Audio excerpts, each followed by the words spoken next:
Hey, friends, welcome back to the With Mrs. B podcast, where each week we dive into the foundations of building a life you love. This week, I want to start out with a question right out of the gate. This week, for this conversation, I want you to consider this, and that is the way you are leading your life right now is really deeply connected to how you have decided to relate to your emotions. How you are leading your life right now is not as connected to your goals or your plans or even your intentions as it is how you relate to your emotions. That's what we're going to dive into today. The emotional patterns that are shaping your life way more than you realize.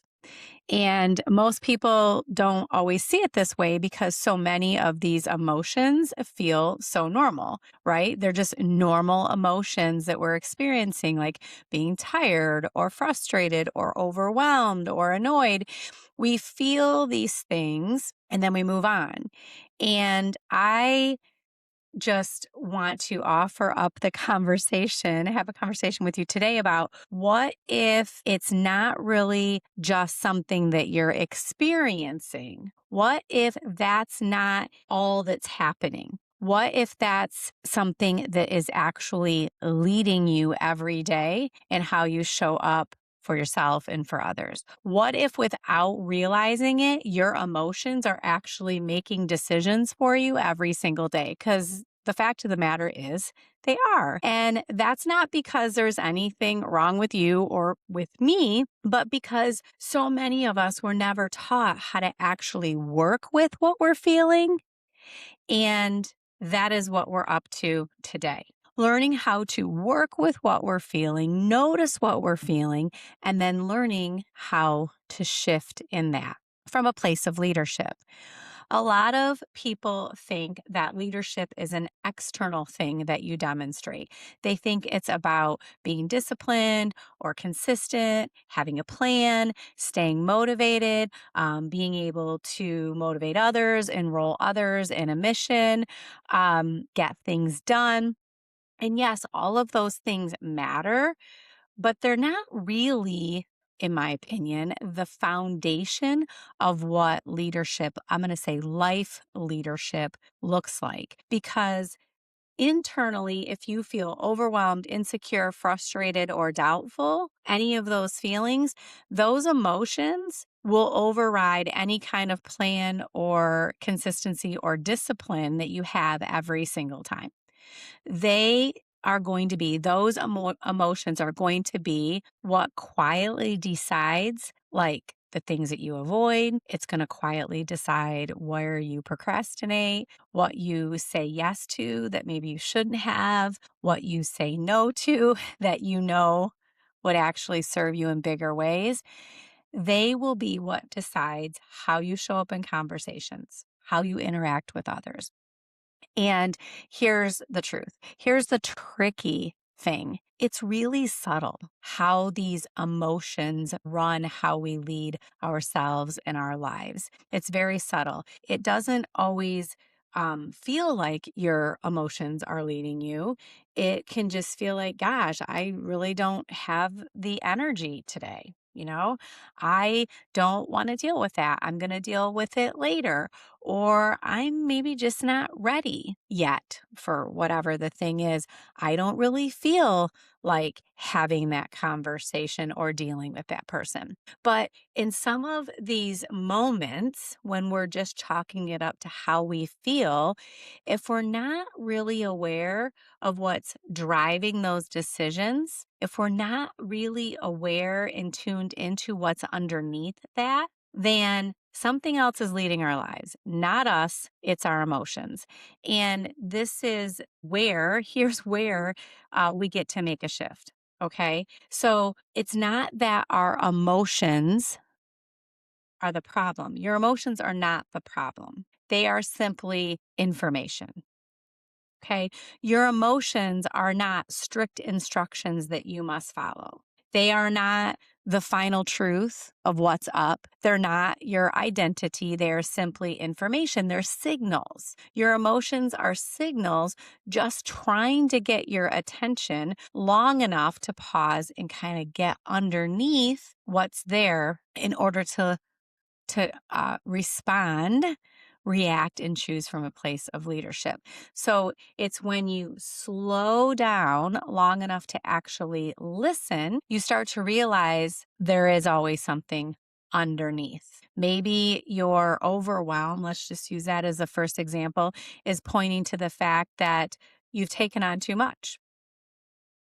Or maybe the frustration that you feel with someone or something is pointing to a boundary that you get to set and didn't.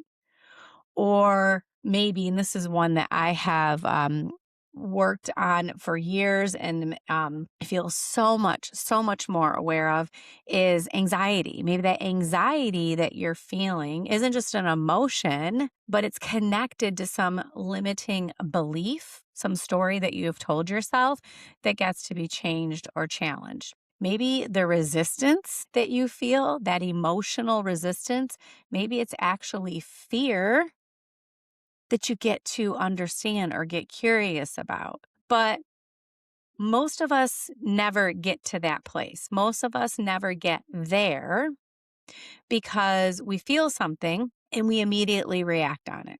We let our emotions, our feelings run the show and lead us.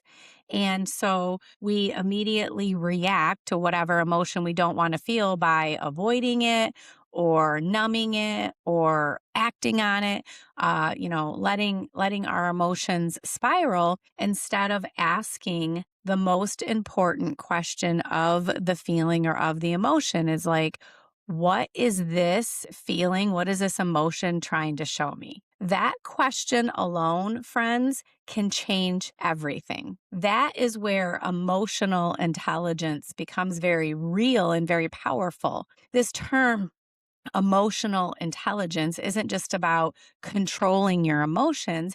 It's about learning how to effectively create space between what you feel and what you do. It's about noticing more. Oh, I feel overwhelmed right now. And instead of immediately reacting to the overwhelm, you pause, and in that pause, get curious. What is triggering this overwhelm? What do I actually need right now? What would a grounded version of me who leads my life do here? Instead of just completely giving in to the overwhelm and shutting down. That pause is everything, friends, because without the pause, we're always going to default to the patterns, right? Without the pause, we're always going to default to patterns. But with a pause, it gives us an opportunity to create a choice. So instead of feeling frustrated or overwhelmed and shutting down, I'm frustrated, I'm shutting down, it can become, oh, I'm super frustrated, I'm pausing, I'm processing, getting curious, and then I'm choosing. That's what leading yourself, that's what life leadership looks like. Not about getting everything perfectly right and being emotionally regulated and on point all the time, but giving yourself opportunity to make a choice. So I want you in this moment to think about like a real life moment um, that you can remember that happened recently or in the recent past, something that you can recall. Maybe you avoided something that you needed to do, or you snapped at someone, or you shut down during a hard conversation. You got overwhelmed and just completely checked out. I want you to think about that moment and in that moment, remembering what it felt like when maybe your emotions, right, were taking the lead, calling the shots. And this isn't about judging ourselves. Again, this is all about awareness, right? Becoming aware. I want you to imagine that same moment again, like you get to rewind and do over, same situation, same emotional trigger, but this time, replay it in your mind, you notice it. You notice what's coming up.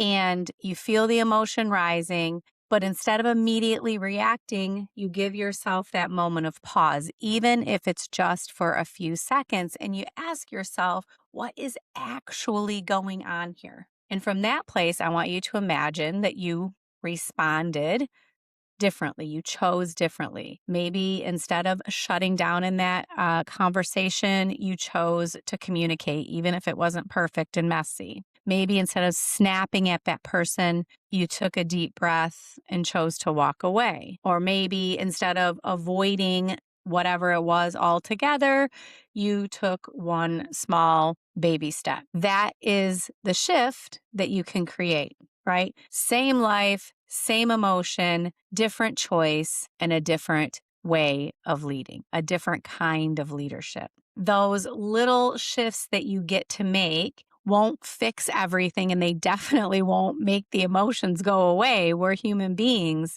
We will be emotional.